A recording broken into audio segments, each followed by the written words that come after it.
Good morning again, everyone, and welcome to another of our Open the Book stories. I hope that you all had a really good week last week and are looking forward to the next instalment of our story from the Bible. Now, I wonder if you've ever spent a long time making something and then someone else has come along and spoiled it. Makes you feel really disappointed, doesn't it? Do you remember the wonderful world and all of the creatures that God made in last week's story? Well, today's story tells us how God's beautiful world was spoiled. So, let's open the book at the story called A Sad Day. Welcome to my world. It's good, isn't it? Welcome to my garden. This is the most beautiful place of all, and I want it to be your home. Take care of the animals for me. Take care of the plants. And eat whatever you like. There are plenty of trees to pick from. Adam and Eve didn't know what to say. They looked at the garden, they looked at each other, and then they smiled the world's first smile. Life was going to be perfect here, just perfect. There's just one more thing. Do you see that tree over there? The one in the middle of the garden? Well, the fruit on that tree is not good for you. If you eat it, you will make me very unhappy, and you will have to leave this beautiful place. Adam and Eve looked at each other again. With so many trees to choose from, that hardly seemed to be a problem.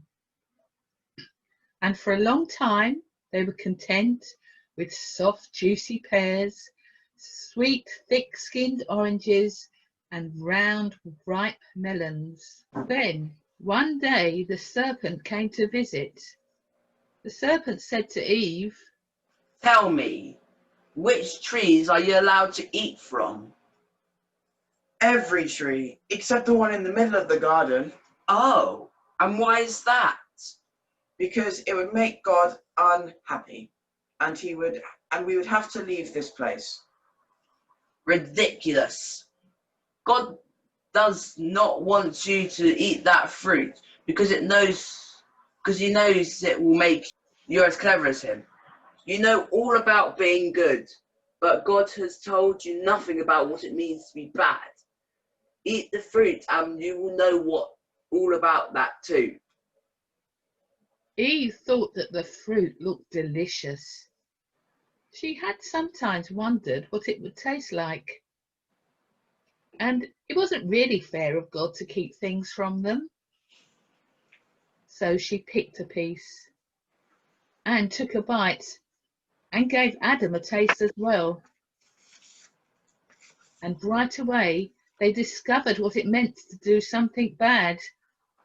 Their stomachs churned with guilt. Their faces turned red with shame.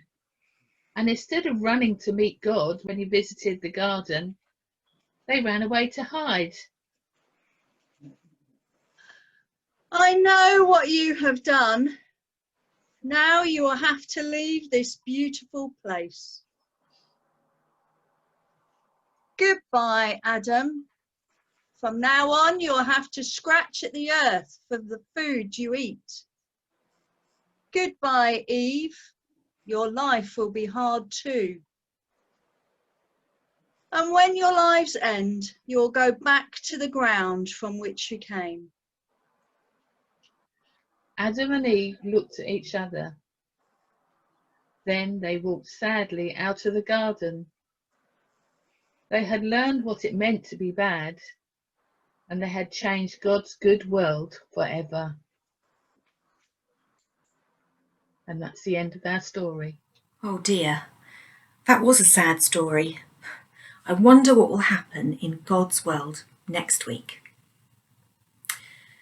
Adam and Eve spoiled God's world because they didn't do as they were told. Why don't we close our eyes for a moment and see if you can remember a time when you missed out on something special, because sadly you didn't do as you were told.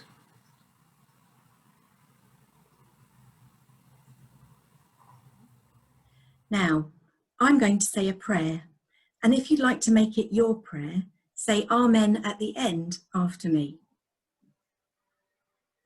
Dear God, we are sorry that sometimes we do wrong things.